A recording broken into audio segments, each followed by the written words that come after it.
ध्येय टीवी पर आपका स्वागत है। न्यूज़ दिस आवर में हम बात करेंगे आज आंतरिक सुरक्षा से जुड़े विषय की, और यह उल्फा आई नामक उग्रवादी संगठन से संबंधित है।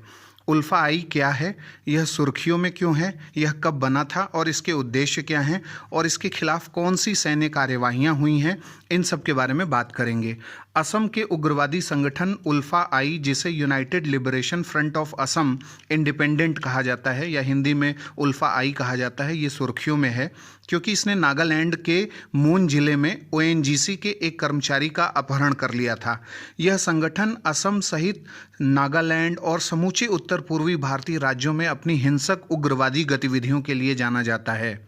यह सुर्खियों में इसलिए है कि असम के नवनियुक्त सीएम की अपील के बाद उल्फा आई के प्रमुख परेश बरुआ ने ओएनजीसी के कर्मचारी रितुल सैकिया को रिहा कर दिया है और असम राइफल्स ने भी इस प्रकरण में सकारात्मक भूमिका निभाई।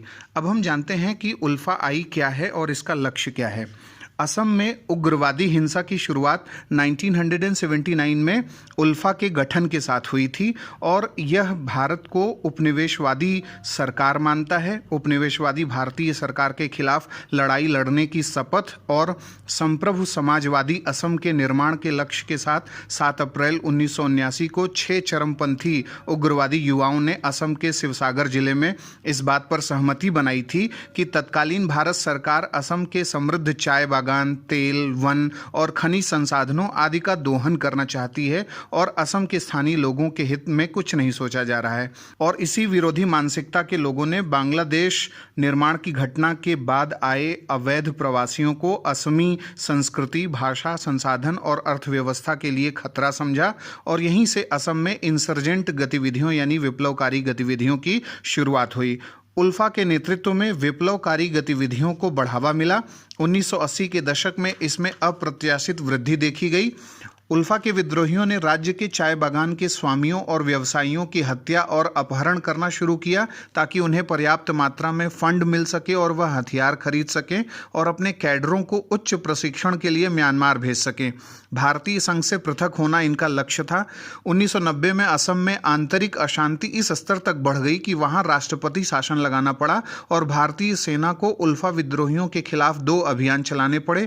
पहला 1990 में ऑपरेशन बजरंग और दूसरा 1991 में ऑपरेशन राइनो। इसलिए इन विद्रोहियों को बांग्लादेश में शरण लेना पड़ा। उल्फा के हिंसक शिविर भूटान में भी खोले गए और 2003 में भूटान की सेना ने सैन्य अभियान चलाकर इन शिविरों को नष्ट किया। इसके बाद उन्होंने म्यांमार से अपने हिंसक गतिविधियों को संचालित किया। वर्ष 2009 में एक महत्वपूर्ण रिपोर्ट में साफ किया गया कि चीन के प्रांत में उल्फा ने अपना बेस स्थापित किया है और परेश बरुआ द्वारा उल्फा को भारत चीन बॉर्डर से संचालित किया जा रहा है। वर्तमान में उल्फा आई को परेश बरुआ के नेतृत्व में असम राज्य में हिंसक गतिविधियों को बढ़ावा देते पाया गया है।